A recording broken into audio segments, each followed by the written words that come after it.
clinical literature on narcissism, you see a lot of commentary about how there are really two versions of it, the arrogant version and the kind of depressed, depleted version. And we've called them different things. You know, I think Gabbard calls it the oblivious narcissist, who's the one who's, I'm wonderful and everybody should worship me, and the hyper-vigilant narcissist, who's the one who's, where are my next self-esteem supplies coming from? I need affirmation that I'm okay. There seems like there's something tautological about being like, some people can be described as X. We'll say grandiose, and then you say, oh, well, they are that. Mm-hmm. But it somehow doesn't get to the essence of what the thing is. Right.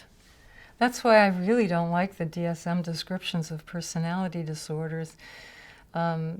Starting in 1980, they tried to shift the DSM to having criteria that were able to look at external behaviors. So you can get more agreement among experts that way than if you're trying to infer what's going on inside.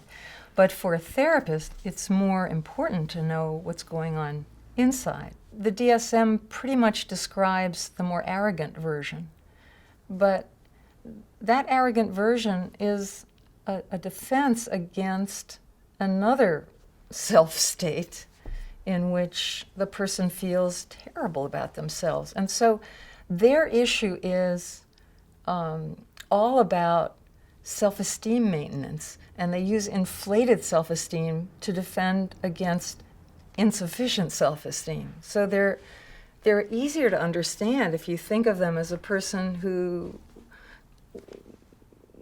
came of age in such a way that they were always having to get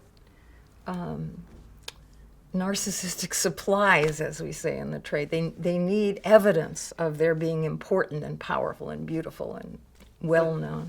What would the DSM call the deflated narcissist?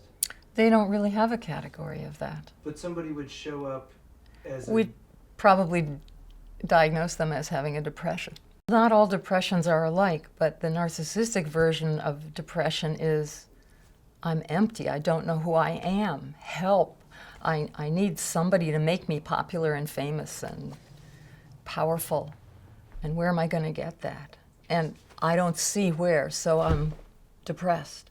That's very different from other kinds of depression, which, for example, involve the fear that I'm bad. It's more of a guilty depression. The narcissistic version of a depression is a shamed depression. If you've got certain capacities and you have narcissistic psychological tendencies, then if you're successful, you tend to look very grandiose. But therapists see a lot of people who either were successful and lost it, and then they don't know who they are and they don't know what life is about, or who wish they had it and are very empty and come to us saying things like, you got to make me popular, you got to make me, if I were beautiful and rich and connected, then I'd be fine. And they don't have a concept of anything else that would make them okay. About how you get this way is that somehow your truer qualities, your more authentic qualities, especially your feelings, were not fully accepted and recognized by your family of origin.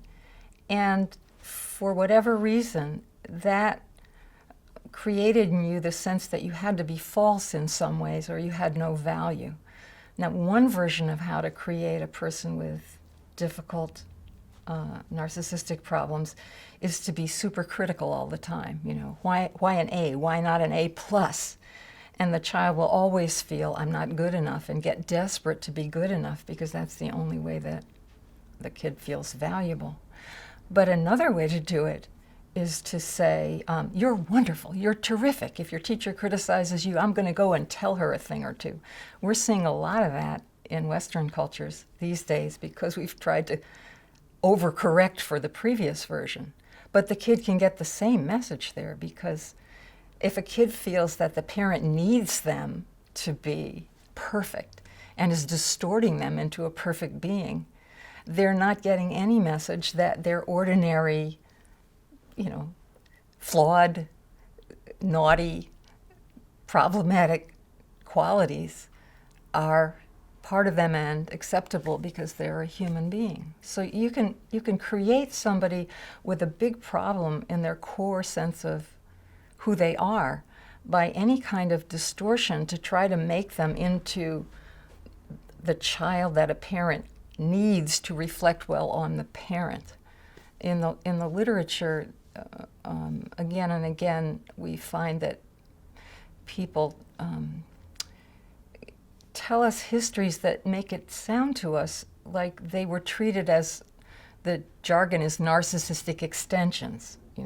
The parent needs them to be an extension of the parent that sheds a great light on the parent. Now, we all do this to some extent with our kids. We want our kids to make us look good as parents. But if that's the chronic, constant message, you have to be perfect so that your parent, will look perfect. The kid gets to learn that you're fulfilling a function for your parent's self-esteem, but who are you? So there's an emptiness about it. And the most painful thing about the emptiness is the inability to really love other people as they are. People with narcissistic issues in relationships tend to be chronically critical and trying to improve their partner rather than deeply loving a person as he or she is. Very often, people with a lot of narcissistic problems can idealize other people. And that's the closest they get to real love. And in relationships, they fall in love, meaning that they go through that early phase of idealizing the other person that we all do when we fall in love. And then, when they realize that the person they are in love with is a human being, they start getting critical.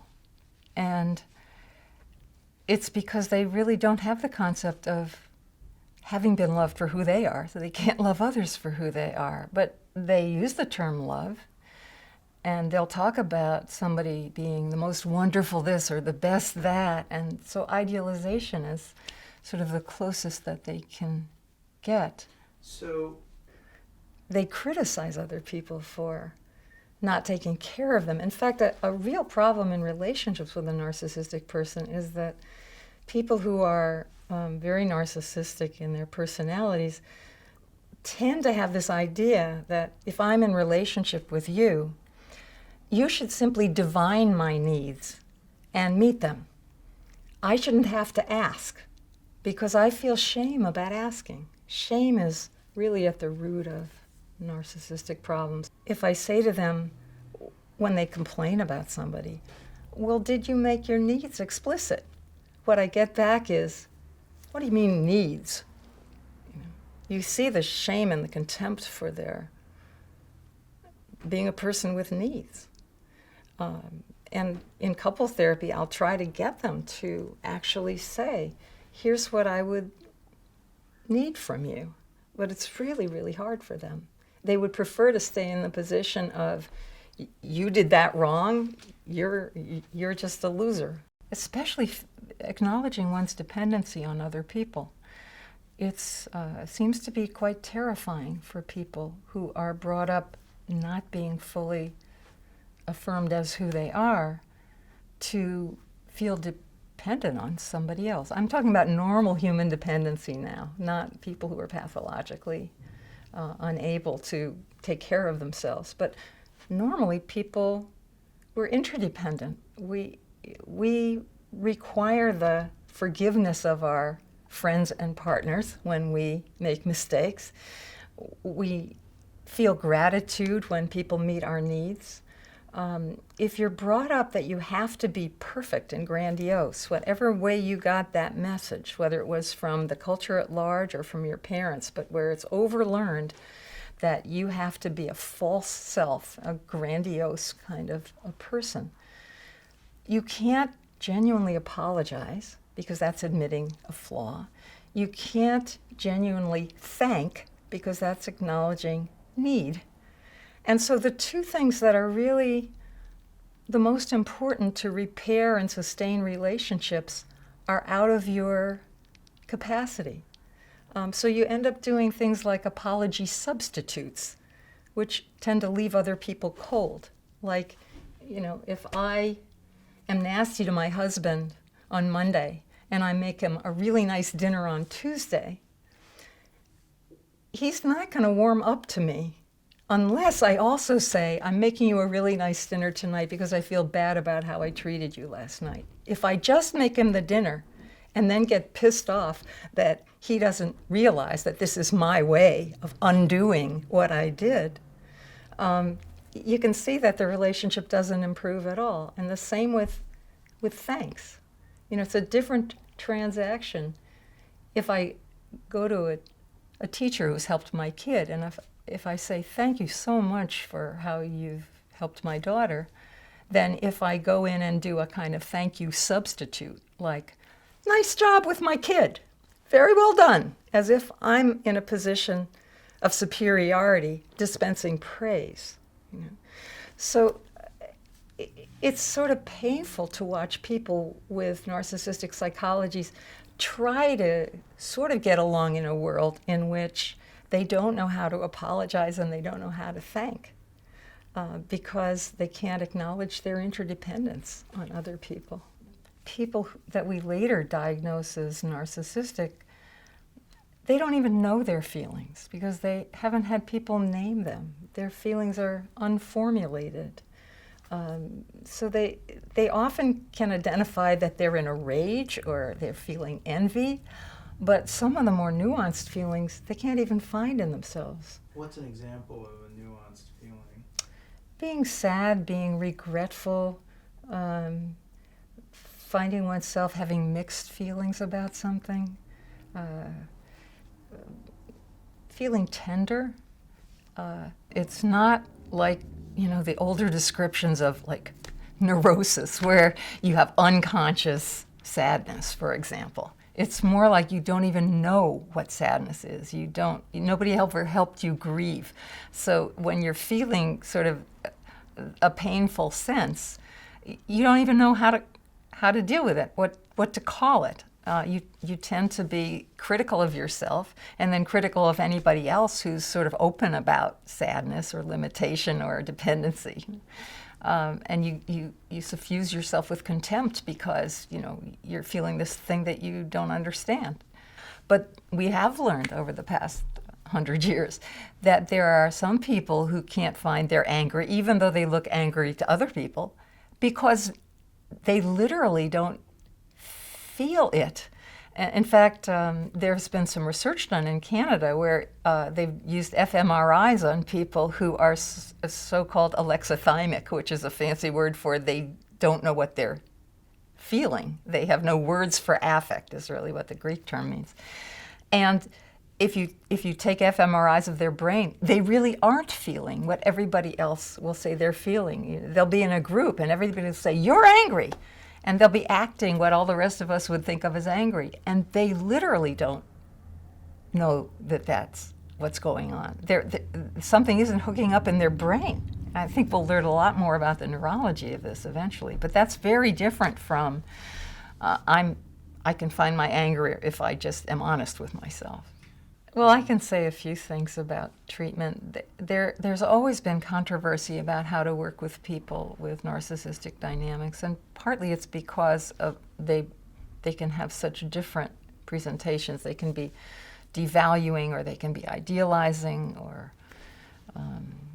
there's some other ways that they sometimes relate.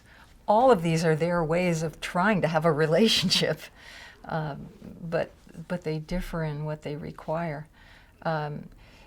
There are basically a couple of ways of framing it. One important theorist, Heinz Kohut, basically said we all have this, and if you have a good enough family, you can idealize a parent and then slowly realize that they're human, and that's a kind of natural trajectory.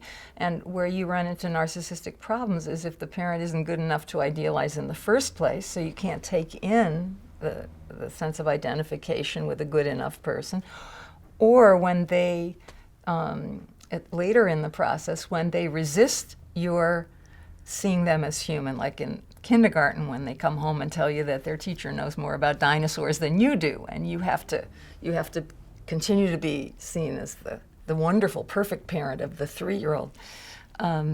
If you can't take their de-idealization, then they'll get stuck.